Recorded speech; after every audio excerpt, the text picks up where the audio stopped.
말씀 듣기 전에 우리 옆선 앞뒤 선으로 인사하겠습니다. 복 있는 사람이 됩시다. 은혜 받읍시다.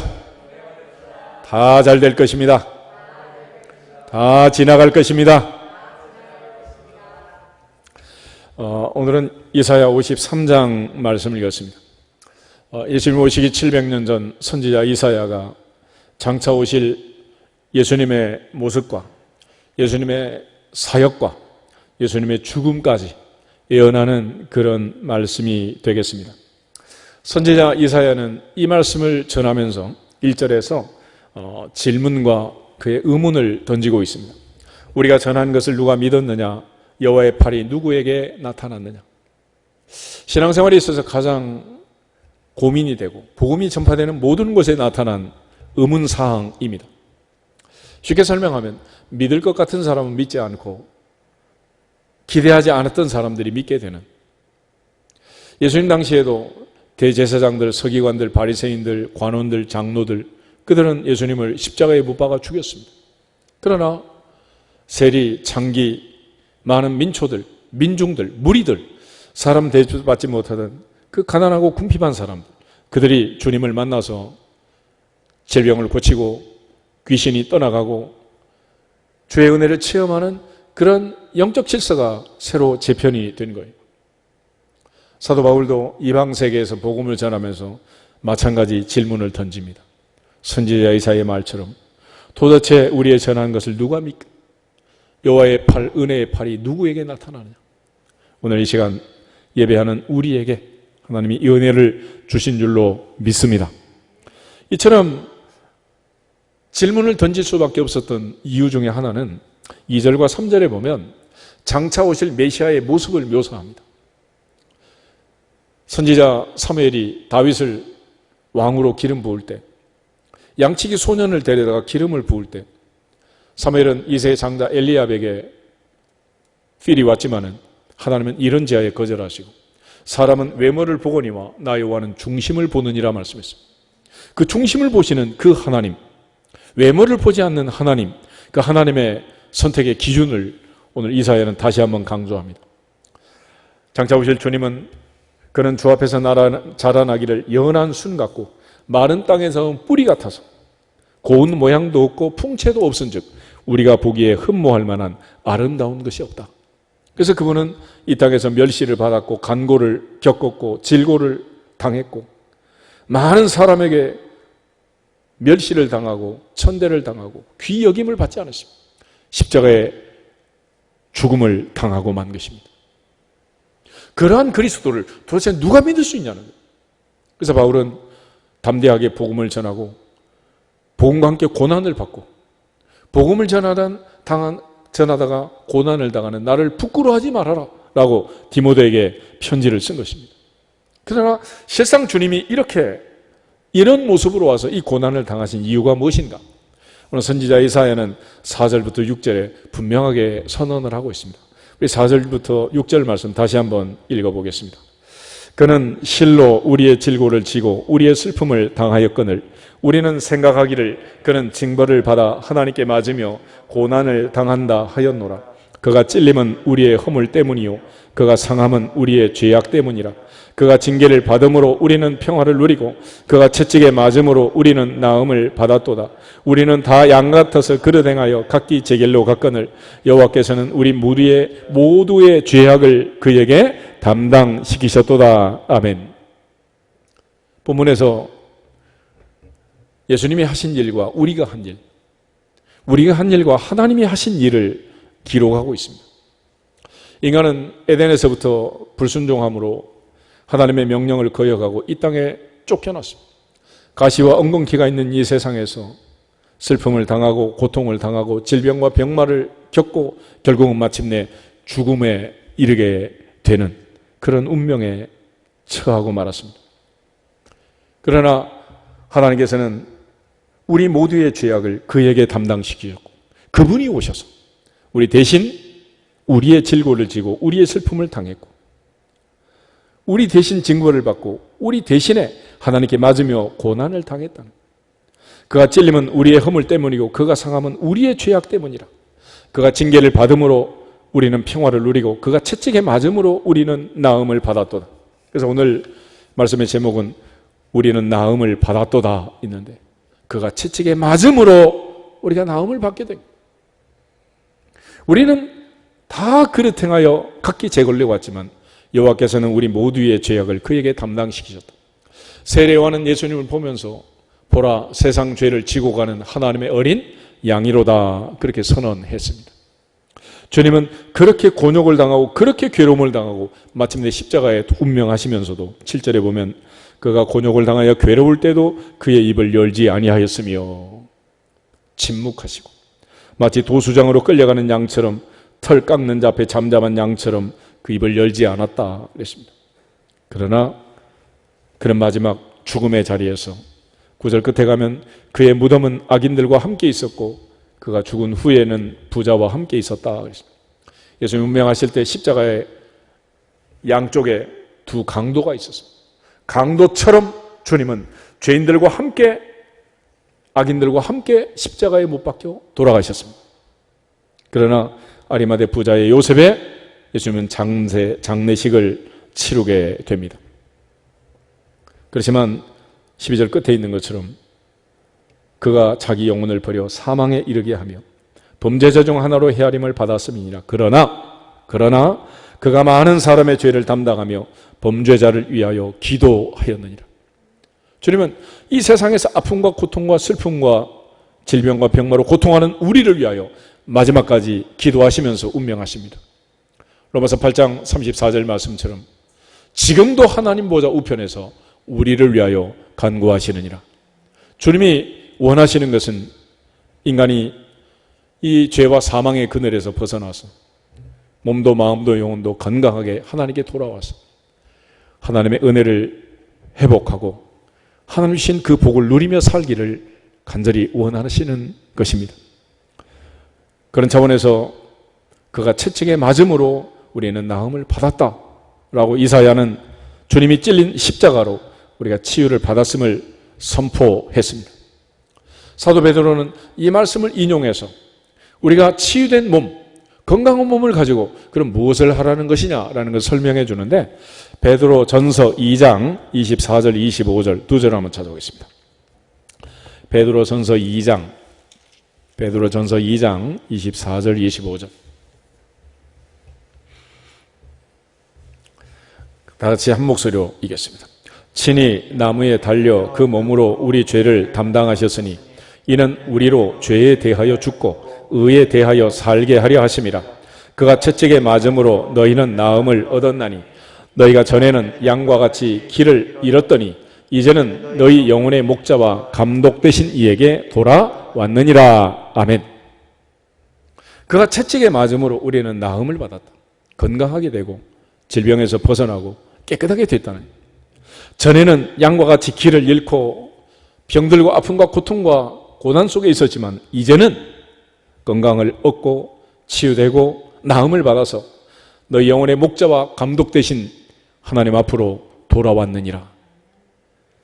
아버지 앞에 나올 때는 건강하게 깨끗하게 하나님이 주신 원래 상태로 우리가 회복이 돼야 된다는. 인간은 모태에서 나올 때 건강하게 흠이 없이 태어납니다. 그러나 사는 세월만큼 우리의 모든 육체에도 많은 상처가 생기는 거예요.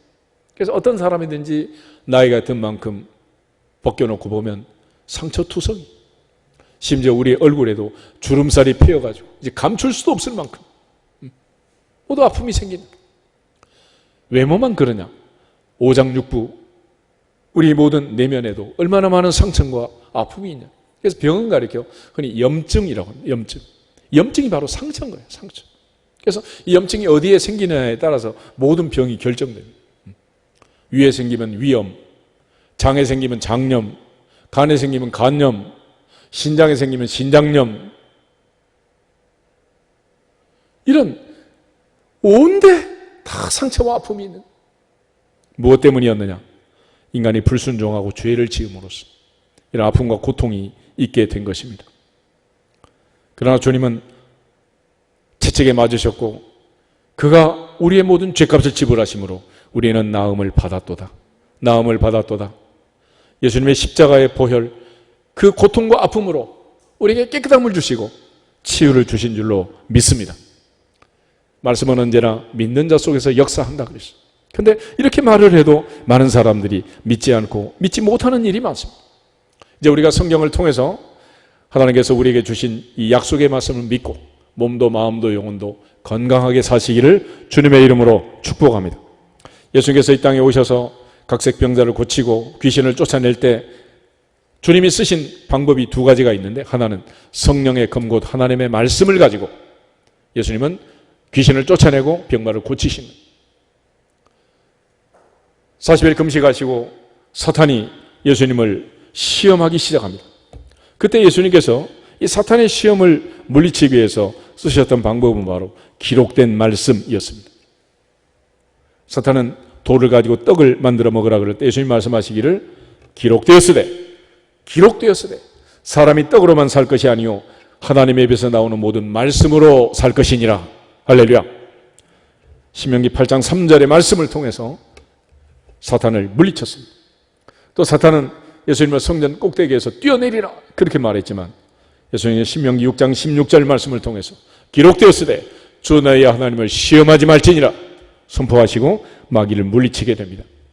마귀가 또 천하만국을 보여주면서 내 앞에 경배하면 다 주겠다라고 말하지만 예수님께서는 신명기 6장 13절 말씀을 통해서 사탄아 물러가라 기록되었으되 주 너의 하나님께 경배하고 다만 그를 섬기라 하였느니라. 요한계시록에서도 사도 요한이 천국 구경을 시켜준 천사 앞에 절을 하려고 할 때 천사는 나는 너와 같은 종이니 나한테 경배하지 말고 오직 하나님께 경배해라 그랬어요. 그런데 사탄은 심지어 예수님한테까지 자기한테 경배하라고 요구를 하고 있단 말이에요.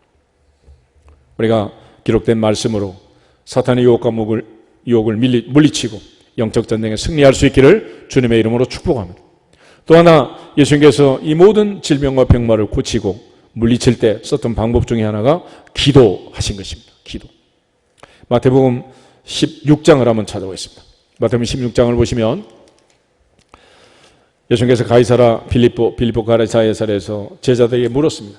사람들이 인자를 누구라 하냐? 너희는 나를 누구라고 하냐? 주는 그리스도시요 살아계신 하나님의 아들이십니다 라고 말할 때 예수님 바요나 시몬아 내가 복이 있다.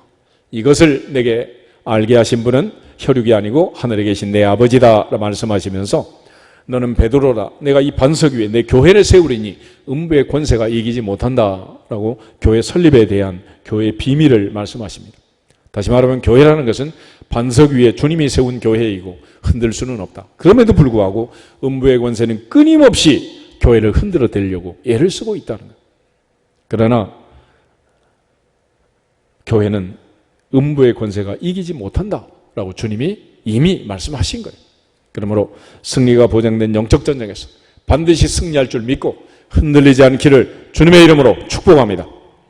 그리고 19절 말씀 같이 보겠습니다. 19절에 보면 내가 천국 열쇠를 내게 주리니 내가 땅에서 무엇이든지 매면 하늘에서도 매일 것이요 내가 땅에서 무엇이든지 풀면 하늘에서도 풀리리라 하시고 아멘.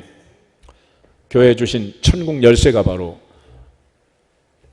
기도하는 것입니다. 천국 열쇠의 사용법은 땅에서 매면 땅에서 풀면 하늘에서 매이고 하늘에서 풀리는 거라. 우리가 땅에서 하는데 하늘에서 이루어지는 것 그게 뭐냐? 그게 바로 기도라는 거예요. 그래서 이 말씀을 다시 한 번 더 설명을 해주는데 마태복음 18장을 보겠습니다. 마태복음 18장 18절, 19절, 20절 예수님께서 같은 말씀을 다시 한 번 더 설명해 주는 말씀이 예수님께서 하신 말씀 중에 어려운 말씀이 있으면 다음에 또 반복하시는데 18절 보겠습니다. 진실로 너희에게 이르노니 무엇이든지 너희가 땅에서 매면 하늘에서도 매일 것이요 무엇이든지 땅에서 풀면 하늘에서도 풀리리라. 진실로 다시 너희에게 이르노니 너희 중에 두 사람이 땅에서 합심하여 무엇이든지 구하면 하늘에 계신 내 아버지께서 그들을 위하여 이루게 하시리라. 두세 사람이 내 이름으로 모인 곳에는 나도 그들 중에 있느니라. 아멘. 18절에 보면 매면 풀면 그랬습니다. 19절에서는 너희 중에 두 사람이 땅에서 합심하여 무엇이든지 구하면 그랬습니다. 구하면 매면 풀면 구하면 하늘에 계신 내 아버지께서 그들을 위하여 이루게 하시리라. 그러니까 천국 열쇠라는 것은 결국 우리가 땅에서 메고 땅에서 푸는 건데 합심해서 구하면, 기도하면 하늘에 계신 아버지께서 이루어 주신다라는 것입니다. 두세 사람이 내 이름으로 모인 곳에는 나도 그들 중에 있느니라. 여러분 예배하는 그 처소마다 주님이 함께 계심을 믿고 주님 앞에 말씀의 약속을 믿고 믿음으로 선포하면 반드시 영적 전쟁에서 승리하게 될 줄로 믿고 또 건강하게 될 줄로 믿고 담대하게 선포해서 건강을 회복하시기를 주님의 이름으로 축복합니다. 그러면 우리가 이제 이 아픔과 고통과 질고와 주님이 채찍에 맞으면서 우리 대신 그렇게 고난을 당하셨는데 그러면 주님은 우리의 어느 부분을 고치기를 원하셨느냐라는 거예요. 첫째는 육체의 병입니다. 육체의 병. 사람이 나이가 들면 아프지 않는 사람이 없어. 죄의 싹스는 사망이라고 합니다. 에덴에서 하나님이 인간을 만들 때는 생명나무까지도 먹고 영생할 수 있는 그런 길을 가능성을 주셨지만 인간은 불순종함으로써 선악과를 따먹고 결국은 생로병사의 과정을 거치게 된 것입니다. 그래서 이 세상에 태어난 인간은 하나님의 말씀에 불순종함으로써 병을 얻고 죽음을 맞이하게 되는 거예요. 그러므로 내가 죄인이 아니다라는 걸 증명하고 싶으면 바리새인처럼 자기 의를 주장하지 말고 아프지 않으면 되는 거예요. 그리고 죽지 않으면 되는 거예요.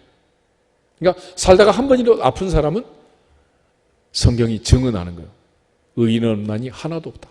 우리 모두가 죄를 지었음에 하나님의 영광에 이를 수 없는 나는 죄인이다. 그래서 하나님 앞에서 내가 죄인입니다 라고 인정하고 병이 들 때마다 병 낫기를 위하여 서로 자기 죄를 고하고 병 낫기를 위해서 서로 기도해라 라고 말하는 거예요. 궁극적으로 죄라는 것은 하나님의 말씀에 불순종한 것입니다. 먹으라는 것은 먹지 않고 먹지 말라는 것을 먹고 하라는 것은 하지 않고 하지 말라는 것을 하고 바로 이 불순종이 결과적으로 우리의 이 모든 질병과 병마를 가져오게 된 거예요. 그래서 동의복음에도 내 몸이 아프면 내 인생을 돌아보아라 그랬습니다. 살다가 내가 몸이 아프고 병들게 되면 내가 어떤 부분에서 하나님의 말씀을 불순종했는지 돌아보고 말씀의 거울에 비추어서 우리가 순종을 회복하면 건강이 회복될 줄로 믿습니다. 로마서 5장을 한번 찾아보겠습니다. 로마서 5장을 보면 사도 바울이 우리가 이처럼 아픔과 고통 속에 들어오게 된 원인과 또 해결책을 가르쳐 주고 있는데 로마서 5장 12절을 먼저 보겠습니다. 로마서 5장 12절 말씀. 그러므로 한 사람으로 말미암아 죄가 세상에 들어오고 죄로 말미암아 사망이 들어왔나니 이와 같이 모든 사람이 죄를 지었으므로 사망이 모든 사람에게 이르렀느니라. 아멘. 한 사람 아담으로 인하여 죄가 들어오고 죄로 말미암아 사망이 왔다는 이와 같이 아담처럼 모든 사람이 하나님 앞에 죄를 짓고 사망에 이르게 되었다 그랬습니다. 그러면 그 죄라는 게 뭐냐? 17절, 18절, 19절 세 절을 한번 더 보겠습니다. 로마서 5장 17절. 한 사람의 범죄로 말미암아 사망이 그 한 사람을 통하여 왕노릇하였은즉 더욱 은혜와 의의 선물을 넘치게 받는 자들은 한 분 예수 그리스도를 통하여 생명 안에서 왕노릇하리로다. 그런즉 한 범죄로 많은 사람이 정죄에 이른 것 같이 한 의로운 행위로 말미암아 많은 사람이 의롭다 하심을 받아 생명에 이르렀느니라. 한 사람이 순종하지 아니함으로 많은 사람이 죄인 된 것 같이 한 사람이 순종하심으로 많은 사람이 의인이 되리라. 아멘. 한 사람의 불순종, 한 사람의 순종을 대조하고 있습니다. 예수님은 십자가에 죽기까지 복종하셨습니다. 겟세마네 동산에서 주님은 간절하게 기도하면서 나의 원대로 하지 마시고 아버지 원대로 하옵소서 간절히 기도하셨어요. 아담은 하나님의 뜻대로 한 게 아니라 내 뜻대로 내가 원하는 대로 아담과 하와는 불순종하고 선악과를 먹었지만 예수님은 내가 원함을 내려놓고 아버지의 뜻대로 십자가에 죽기까지 복종하신 것입니다. 우리가 흔히 병이 들면 의사를 찾아가고 약사를 찾아가잖아. 그런데 재밌게도 의사의 지침은 따르되 의사처럼 하지는 말아라 그런 말이 있어요. 전에 내가 알던 치과 의사 한 사람은 우리가 흔히 이를 닦을 때 333 그러잖아. 하루 3번 식구 3분의 2 닦아라 그러는데 같이 사는 그 와이프 얘기를 들어보면 치과가 선데도 불구하고 안 닦고 잠잘 때가 너무 많다는 거예요. 그런 정도로 인간은 다 불순종하는 이 죄를 짓는 너무도 이게 습관화되어 있는 습관화. 그런 차원에서 우리 모두가 다 순종을 회복할 수 있기를 주 이름으로 축복합니다. 그래서 태초에 먹거리를 먹고 하나님 명령한 대로 노동하고 안식하고 엿새 일하고 하루 쉬고 낮에 일하고 밤에 쉬고 하나님이 정한 간단한 원리만 지켜도 우리의 몸은 건강을 회복하게 될 줄로 믿습니다. 그런데 우리는 이 말씀을 불순종하고 자기 소견에 오른 대로 살다가 이렇게 아픔과 고통 속에 있는 것입니다. 궁극적으로 우리의 몸을 건강하게 만든다는 것은 원래 상태로 회복하는 거예요. 회복. 그래서 회개라는 것은 뭐냐면 하나님 앞에서 어려움을 당했을 때 내가 무엇이 잘못됐는가, 어느 부분에 불순종이 있었는가라는 것을 깨닫고 탕자처럼 아버지 집으로 돌아오는 것입니다. 탕자가 회개하는 것은 원래 아버지의 집에서 아들로 살던 그때로 돌아오는 거예요. 돌아오는 거. 그러니까 구약 성경은 우리로 하여금 하나님 앞으로 돌아와라 그러면 산다라고 얘기합니다. 하나님 앞으로 돌아와라. 우리 호세아 6장을 한번 찾아보겠습니다. 호세아서 6장. 구약 성경 호세아 6장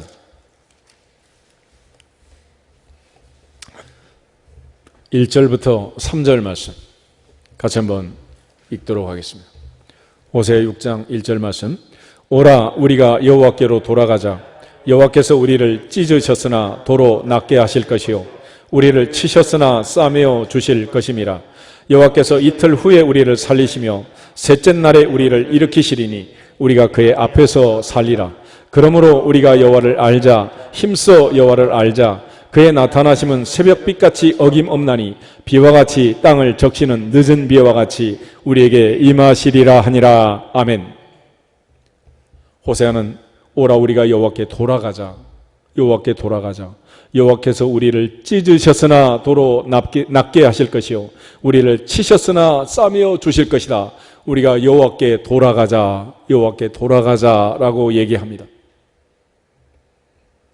하나님 말씀에 불순종하고 하나님 먹지 말라는 것을 먹고 가시와 엉겅퀴가 있는 이 세상에서 생로병사의 과정을 거치며 고통당하는 인생들을 위하여 주님이 오셔서 우리 대신 십자가의 죽음으로 우리의 죄값을 지불하시고 우리가 하나님 앞에 건강한 몸으로 돌아올 수 있도록 길을 만들어 주신 줄 믿습니다.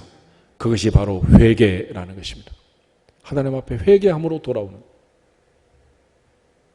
우리가 먹는 걸 가지고 뭐 그러냐 뭐 이렇게 말할지 모르지만 지금 코로나19 바이러스도 따져보면 우리가 우한 폐렴이라고 하죠. 초기에 우한 폐렴 코비드19가 발생했을 때 뭐라 그랬습니까? 에이 중국 사람들 어떻게 천상갑을 먹고 박쥐를 먹냐 막 이러면서 그런 얘기 했죠. 아무것도 아니고 별것 아닌 줄 알았는데 그게 전 인류에게 모든 나라에 영향을 주는 것처럼 한 사람 아담이 한 사람 하와가 선악과 먹는 그것이 전 인류에게 영향을 미쳐서 우리 모두가 다 이 가시와 엉겅퀴가 있는 세상에 고통을 당하고 있는 거랍니다. 하나님 앞에서 다시 한번 순종을 회복하기를 주 이름으로 축복합니다. 주님의 십자가는 뭐냐? 순종을 회복하는 거예요. 순종. 죽기까지. 내가 원하는 대로가 아니라 주님이 원하시는 대로.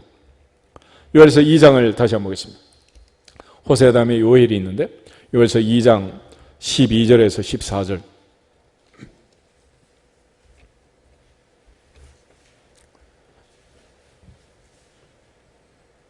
요엘서 2장 12절부터 같이 한번 더 읽겠습니다.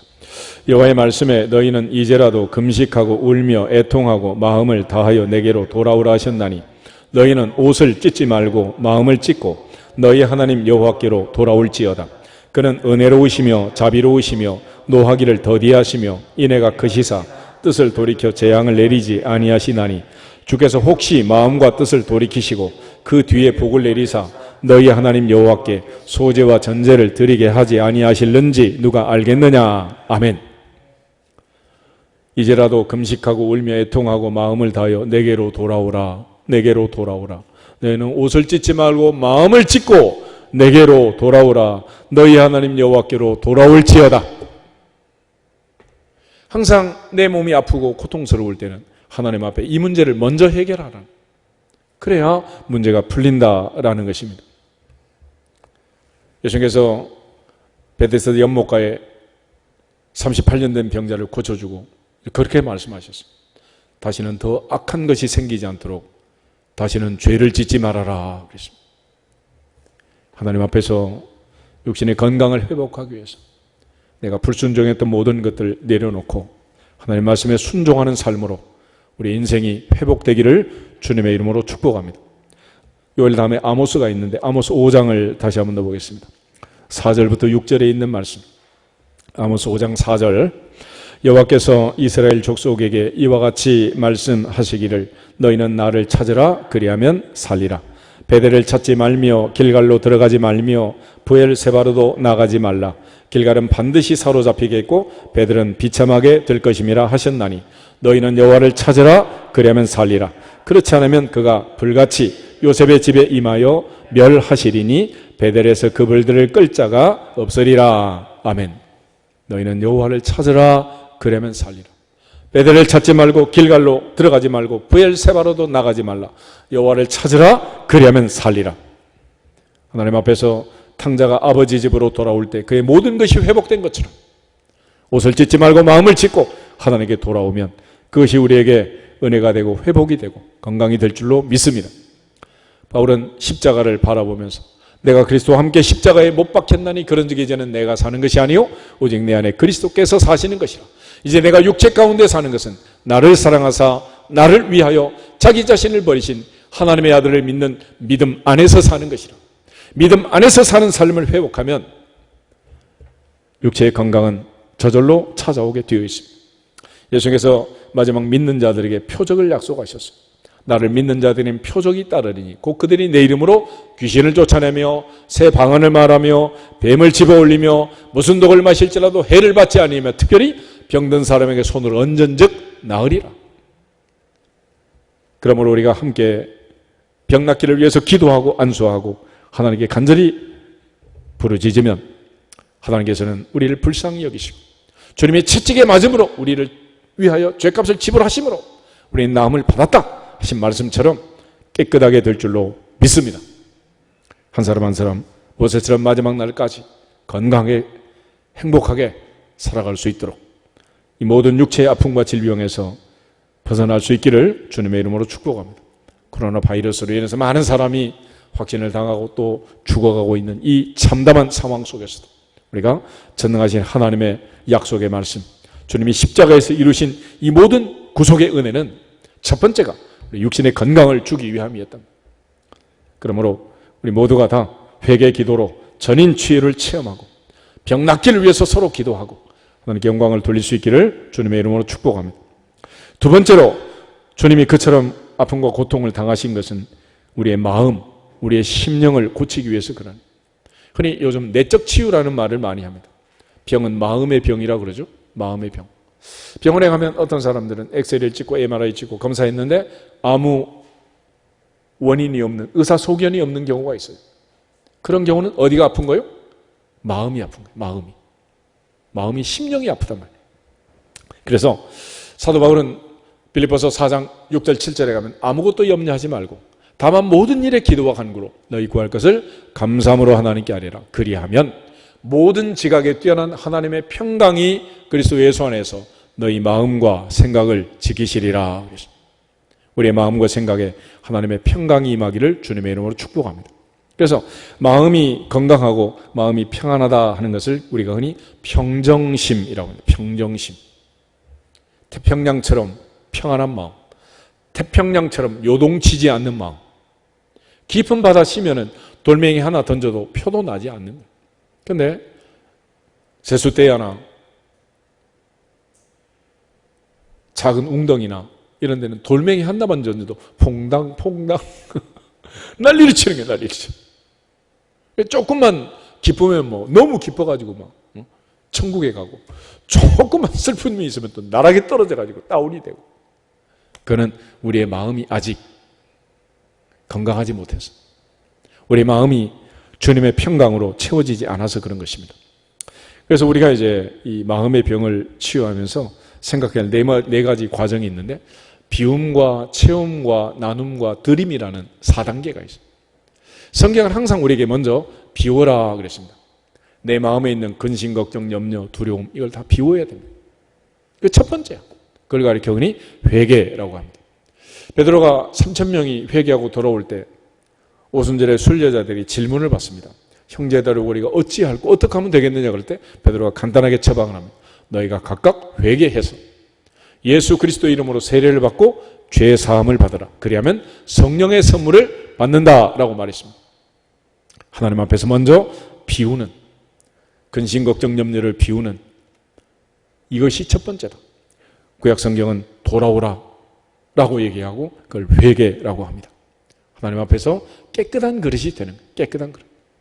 예를 들어서 그릇에 음식을 담을 때 먼저 할 일은 씻는 거예요. 그래서 깨끗하게 씻는 것입니다. 밥을 먹던 밥그릇에 죽을 담으려면 그거를 씻고 그 다음에 죽을 넣어야죠. 우유를 마시던 컵에 주스를 넣으려면 씻고 그 다음에 주스를 부어야 되는 거지 씻지도 않고 부으면 우유 맛도 아니고 주스 맛도 아니고 이상한 맛이 되지 않겠어요? 씻는 게 먼저. 그래서 우리가 하나님 앞에 제일 먼저 기도할 때 회개 기도를 하고 깨끗한 심령이 되는 것, 이것이 첫 번째입니다. 세상 근심, 걱정, 염려가 가득 들어있는데 또 주님의 은혜를 받으면 좋긴 하지만은 그걸로 인생이 해결되지 않는 거예요. 그래서 길가밭, 돌짝밭 얘기를 하잖아요. 세상 근심, 걱정, 염려가 너무 많은 사람은 말씀을 들을 때는 잠깐 기쁘지만은 열매 맺을 수가 없다라고 말해요. 그래서 하나님 앞에 깨끗하게 비우고 두려움과 근심과 염려와 분노를 깨끗하게 비우고 두 번째는 채워야 하느니라. 뭘 채우느냐? 성령의 은혜로, 성령의 능력으로, 하나님의 말씀으로, 하나님의 은혜로 채우는 거예요. 그래서 베드로가 12사도와 120명의 성도와 함께 오순절에 성령이 임할 때까지 열흘 동안 식음을 전폐하고 기도합니다. 그때 했던 기도를 큰 회개라고 합니다. 교회사적으로는 대각성운동, The Great Awakenment, 큰 회개 뒤에 큰 은혜가, 큰 성령의 불이, 역사가, 능력이 임하는 줄로 믿습니다.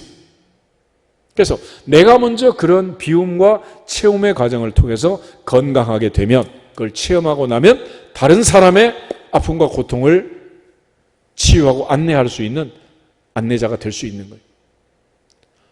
그래서 우리가 흔히 의사들이 건강에 대한 치료를 하고 강의를 하고 책을 쓰고 할 때 그 의사의 몸 상태를 잘 보라는 거예요. 그 사람이 나이가 많은데 건강관리를 잘하는 의사 같으면 그 말에 귀를 기울이라는 거예요. 그런데 그 사람 자신도 아파가지고 그 사람 자신도 지금 문제가 있어가지고 그런 사람이 얘기를 하면 그건 믿을 수 없는 얘기라는 거예요. 그러니까 우리가 먼저 건강하게 하나님의 은혜를 체험하고 하나님의 복을 받고 그리고 또 다른 사람을 위해서 너는 복의 근원이 될지어다, 복의 통로가 될지어다. 아브라함이 복을 받고 너로 말미암아 만민이 복을 받는다 하는 것처럼 원리가 똑같은 거예요. 그래서 이처럼 이제 성령의 은혜로 능력으로 채워지면 넘쳐서 물이 흘러가는 것처럼 하나님의 사랑과 은혜와 성령의 능력과 치유의 능력이 흘러가서 나누고 베풀게 되는 거예요. 그래서 거저 받았으니 거저 주어라 하신 말씀처럼 우리가 마음껏 받고 마음껏 흘려보내는 것입니다. 이걸 통해서 마지막은 하나님께 드림, 하나님께 영광을 돌리게 되는 거예요. 범사 예수 그리스도로 말미암아 하나님의 영광을 받도록 하는 것입니다. 우리가 여기서 마음의 병을 치유하기 위해서 버려야 할 중요한 것이 있는데 그 첫 번째가 두려움이라는 것입니다. 두려움. 창세기 3장을 찾아보겠습니다. 창세기 3장을 보면 인간이 죄를 짓고 인간에게 찾아온 첫 번째 상한 감정이 있습니다. 그게 바로 두려움이라는 두려움. 9절하고 10절 두 절을 찾아보겠습니다. 여호와 하나님이 아담을 부르시며 그에게 이르시되 내가 어디 있느냐 이르되 내가 동산에서 하나님의 소리를 듣고 내가 벗었으므로 두려워하여 숨었나이다. 아멘. 아담에게 찾아온 첫 번째 상한 감정은 두려움이었습니다. 하나님에 대한 두려움. 그 두려움 때문에 그는 꽁꽁 숨을 수밖에 없었어요.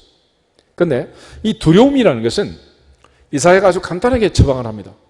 두려워하지 말라 내가 너와 함께함이니라. 하나님과 함께하면 두려움이 없는 거예요.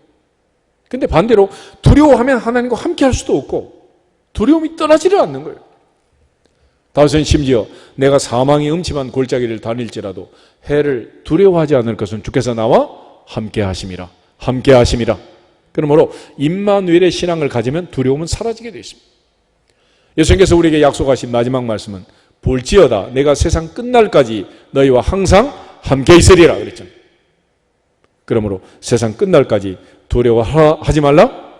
두려워하지 말라는. 마태복음 10장 28절에 가면 몸은 죽여도 영혼을 죽이지 못하는 자들을 두려워하지 말고 오직 몸과 영혼을 지옥에 멸하시는 하나님만 두려워할지니라 그랬습니다. 디모데후서 1장을 한번 찾아보겠습니다.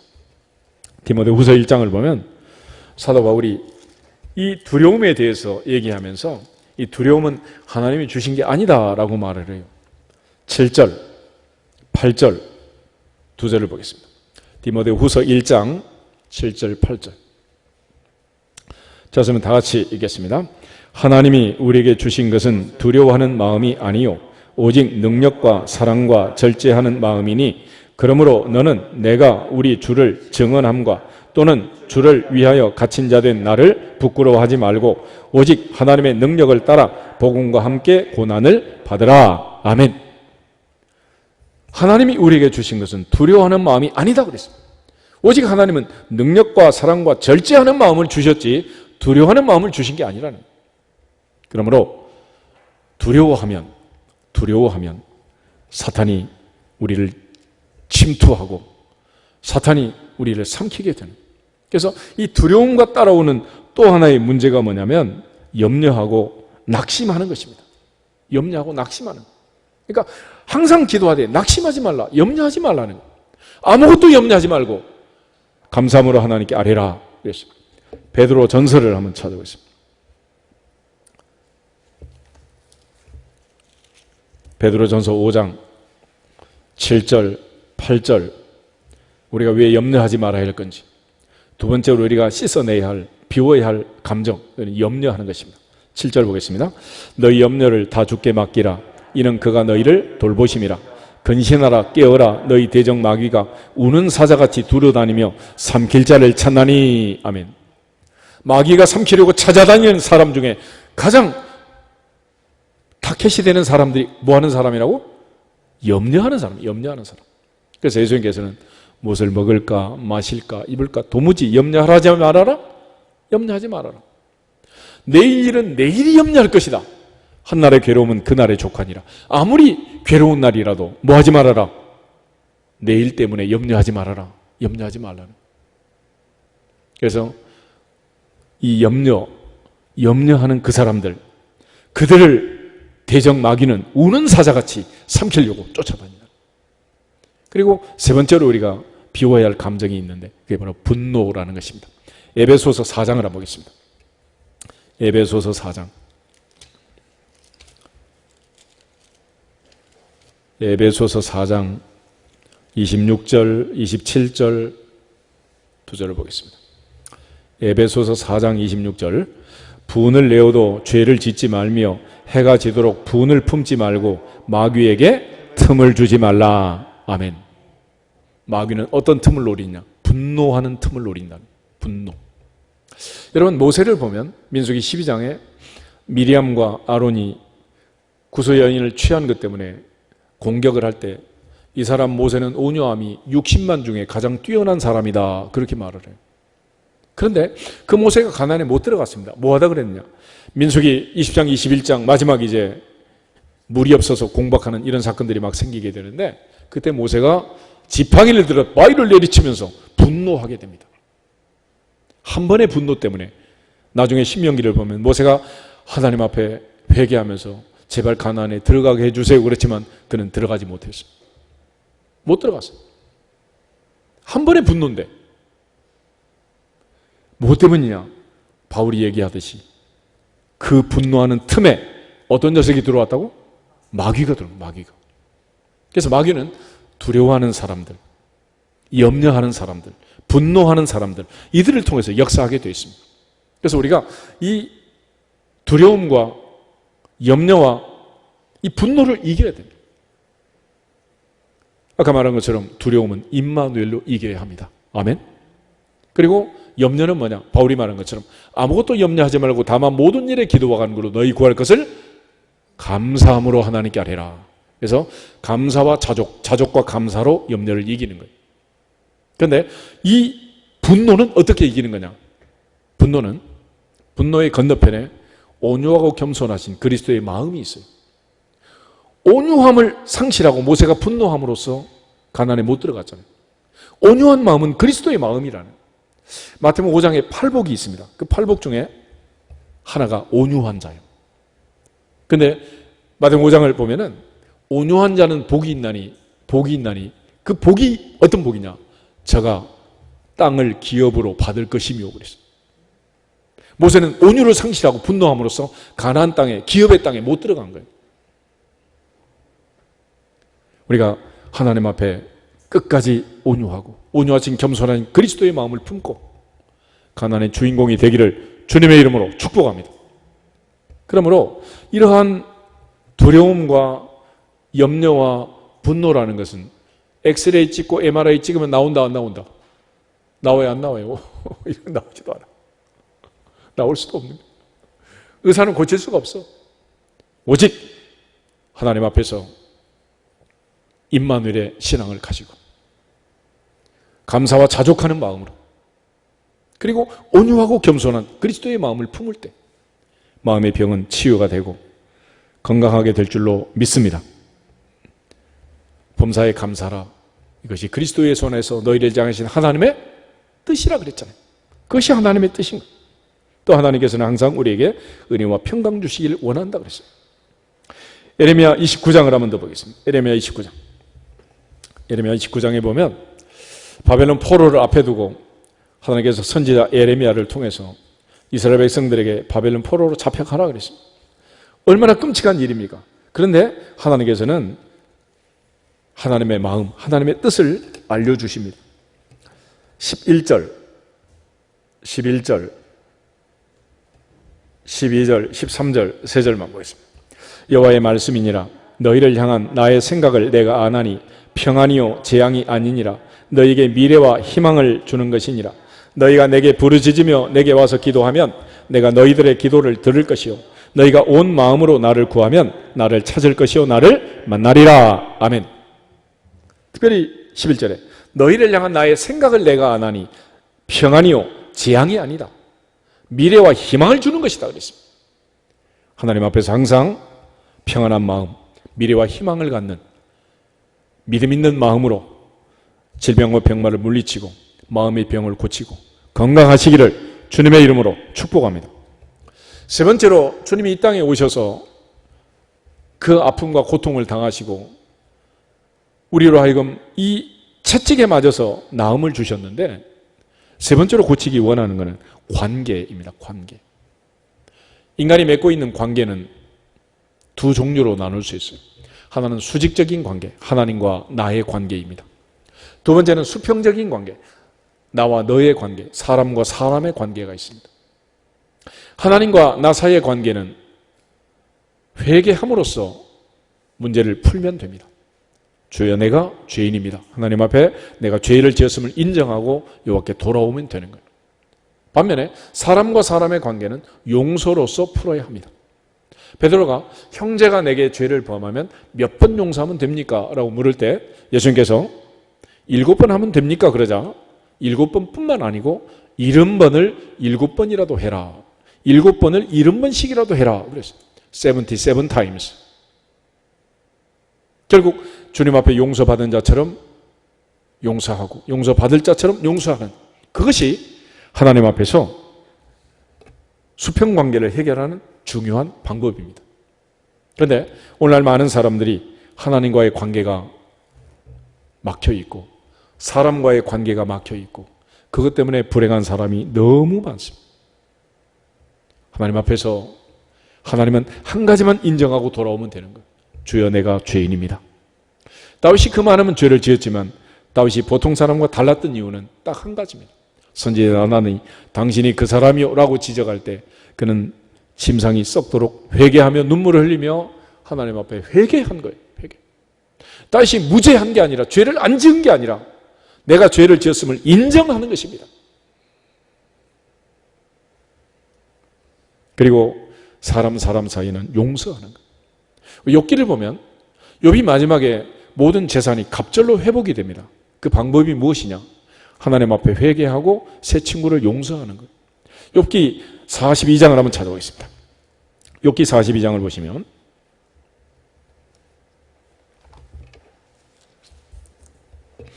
1절부터 6절은 욥이 하나님 앞에 회개하는 장면이에요. 1절부터 6절을 먼저 보겠습니다. 욥이 여호와께 대답하여 이르되 주께서는 못하실 일이 없사오며 무슨 계획이든지 못 이루실 것이 없는 줄 아오니 무지한 말로 이치를 가리는 자가 누구니이까?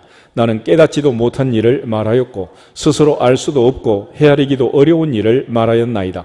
내가 말하겠사오니 주는 들으시고 내가 주께 묻겠사오니 주여 내게 알게 하옵소서. 내가 주께 대하여 귀로 듣기만 하였사오나 이제는 눈으로 주를 배옵나이다. 6절 그러므로 내가 스스로 거두어 드리고 티끌과 재 가운데서 회개하나이다. 회개하나이다. 내가 죄인임을 인정하나이다. 두 번째로 한 일은 새 친구와의 관계를 해결하고 용서하는 것입니다. 7절부터 9절을 다시 보겠습니다. 여호와께서 욥에게 이 말씀을 하신 후에 여호와께서 대만 사람 엘리바스에게 이르시되 내가 너와 내 두 친구에게 노하나니 이는 너희가 나를 가리켜 말하는 것이 내 종 욥의 말같이 옳지 못함이니라. 그런즉 너희는 수소 7과 순양 7을 가지고 내 종 욥에게 가서 너희를 위하여 번제를 드리라. 내 종 욥이 너희를 위하여 기도할 것인즉 내가 그를 기쁘게 받으리니 너희가 우매한 만큼 너희에게 갚지 아니하리라. 이는 너희가 나를 가리켜 말하는 것이 내 종 욥의 말같이 옳지 못함이라. 이에 대만 사람 엘리바스와 수아 사람 빌닷과 남아 사람 소발이 가서 여호와께서 자기들에게 명령하신 대로 행하니라. 여호와께서 욥을 기쁘게 받으셨더라. 아멘. 그래서 새 친구와 화해하고 용서하는. 그래서 이게 이제 결론이 10절인데 10절 같이 보겠습니다. 욥이 그의 친구들을 위하여 기도할 때 여호와께서 욥의 곤경을 돌이키시고 여호와께서 욥에게 이전 모든 소유보다 갑절이나 주신지라. 할렐루야. 그래서 여기 10절의 욥은 먼저 1절부터 6절에 하나님 앞에 회개한 욥. 두 번째 욥은 7절부터 9절 새 친구를 용서한 욥. 하나님께 회개하고 용서할 때 욥의 모든 소유가 갑절로 회복이 되었다 그랬습니다. 그러므로 하나님 앞에 회개하고 친구를 용서하는 것은 결국 누구를 위한 일이다? 나를 위한 일이에요. 그 혜택을 누가 제일 많이 본다? 내가 보는 거예요. 그러니까 하나님께 회개하지 않으면 누가 두려워요? 나만 두려워. 친구를 용서하지 않고 불편하면 누구만 힘들어? 나만 힘들어. 나만 잠을 못 자는 거예요. 그 친구도 같이 잠을 못 자면 좋겠는데 그 친구는 잠만 잘 자. 나만 못 자는 거야. 나만. 그래서 마음의 상처, 과거에 대한 분노, 미래에 대한 두려움, 근심, 걱정, 염려 다 내려놓고 비워버리고 모든 지각에 뛰어난 하나님의 평강으로 가득 채우시기를 주님의 이름으로 축복합니다. 세 번째로 우리가 이 관계를 회복한 다음에 마지막에 이제 받아야 할 복은 뭐냐? 하늘의 복이야. 하늘의 복. 우리가 흔히 얘기하죠. 이 땅에서 물질이 많았으면 좋겠다.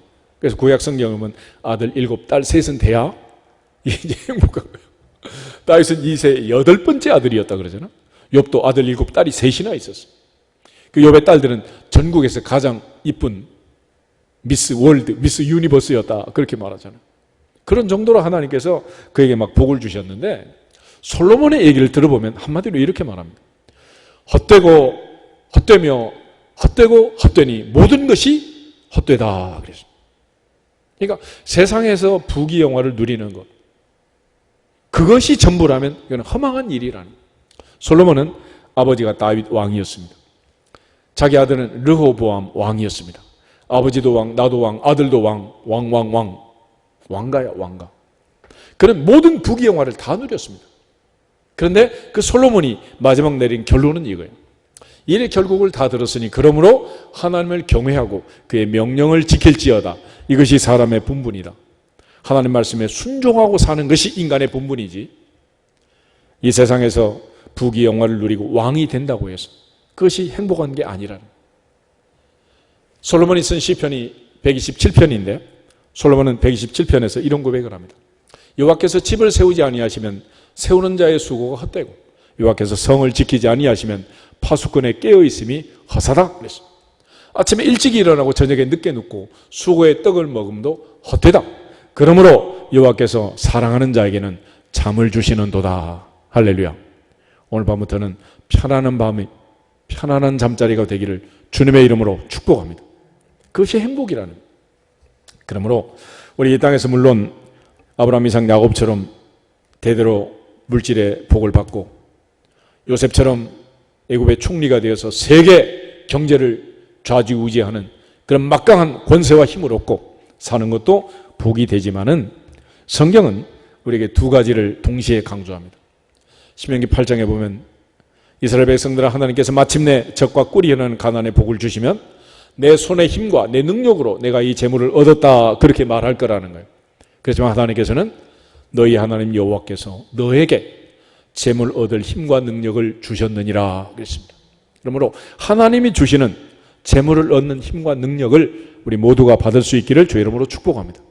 그러나 또 하나 다윗이 역대상 29장에 가면 모든 전리품을 모아서 하나님께 바치면서 고백을 합니다. 나와 내 백성이 무엇이간데 이처럼 주께 드릴 힘이 있었습니까? 그래. 또 하나는 하나님께 드릴 수 있는 힘을 하나님께 달라고 기도하시기를 주 이름으로 축복합니다. 그래서 하나님께 받는 힘과 드릴 힘을 우리가 잘 균형과 조화를 이루어서 사는 신앙생활의 가장 간단하고 중요한 원리가 뭐냐? 11조라는 거예요. 11조.